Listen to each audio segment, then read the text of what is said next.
বলো তো মা, বাবাকে বলেছি সে কবে? আমার স্কুলের বেতন বাকি পড়ে আছে 2-3 মাসের। স্যার বলেছে আজকে যেভাবেই হোক টাকা নিয়ে যেতে হবে। বাকি সবারই বেতন দেওয়া হয়ে গেছে। স্যার প্রতিদিন আমাকে সবার সামনে দাঁড় করি টাকার কথা জিজ্ঞেস করে। আমার খারাপ লাগে মা। বুঝিস তো সোনা, আমাদের অভাবের সংসার, নুন আনতে পান্তা ফুরিয়ে যায়। আজকাল যা দিনকাল পড়েছে, রোজগারের তুলনায় খরচ বড্ড বেড়েছে। সংসার চালাতে যেন ঘাম ছুটে যায়। তোর বাবা সারা দিন রোদ বৃষ্টি মাথায় নিয়ে রিক্সা চালায়। প্যাডেল করতে করতে তার শরীর যেন আর চলে না। দিন শেষে যে কটা টাকা আসে তাতে কোনো মতে হাড়িটা চাপে। আজকের টাকাটা তাই জোগাড় করা হলো না রে। তোর বাবাও তো রাত করে ফিরবে। তুই বরং মন দিয়ে স্কুলে যা, স্যারকে বুঝিয়ে বলিস বাবা কাল ঠিক বেতনটা দিয়ে আসবে। বাবার ওপর ভরসা রাখিস। বাবার কষ্ট তো শুধু তোদের মুখের হাসি দেখার জন্যই। আচ্ছা, আজকের মতো যাচ্ছি, কিন্তু তুমি মনে করে বাবাকে বলবে কালকে কিন্তু টাকা নিয়ে যেতে হবে, তাহলে আমি আর স্কুলে যাব না কিন্তু, এই বলে দিলাম।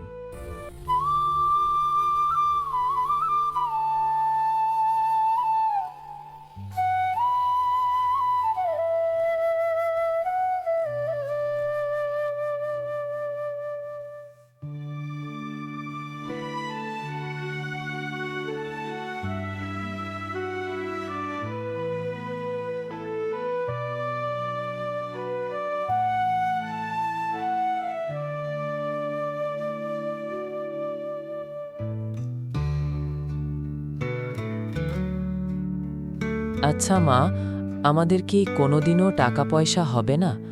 আমরা কি কোনোদিনও নতুন বাড়ি করতে পারবো না? আমাদের কি সারা জীবন এভাবেই থাকতে হবে? না রে বাবা, মন খারাপ করিস না। একদিন আমাদের সব হবে দেখিস।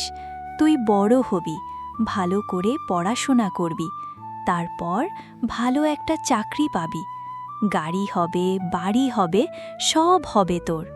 তখন আর অভাব থাকবে না। বাবার স্বপ্ন তো তুইই পূরণ করবি। আমি জানি আমার সোনা ঠিক পারবে। কিন্তু মা, আমার বাবা তো রিক্সা চালায়, তাহলে আমারও তো একদিন রিক্সা চালাতে হবে। সবাই তো তাই বলে। অনেকে আমাকে বলে বড় হলে তোকেও রিক্সা চালাতে হবে। ওসব কথা তুই কানে নিস না। তুই মন দিয়ে পড়ালেখা কর। তোর বাবা তোকে কত কষ্ট করে পড়ালেখা শেখাচ্ছে জানিস?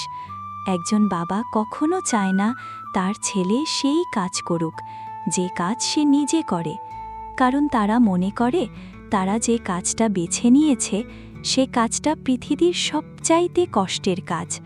তাই তোর বাবা চায় তুই পড়ালেখা করে সুশিক্ষায় শিক্ষিত হয়ে তোর বাবার সব স্বপ্ন পূরণ করবি। আর দেখিস একদিন তুই নিশ্চয়ই অনেক বড় হবি।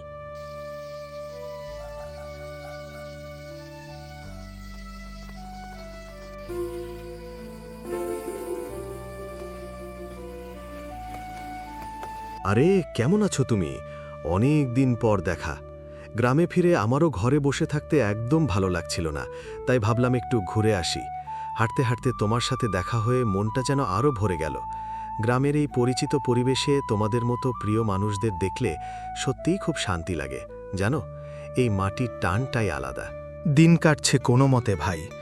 সারাটা দিন রিক্সা চালিয়ে যে শরীরের অবস্থা তা বোঝানো ভার। হাড় ভাঙা খাটুনি, দেহটা একেবারেই ক্লান্তিতে এলিয়ে যেতে চায়।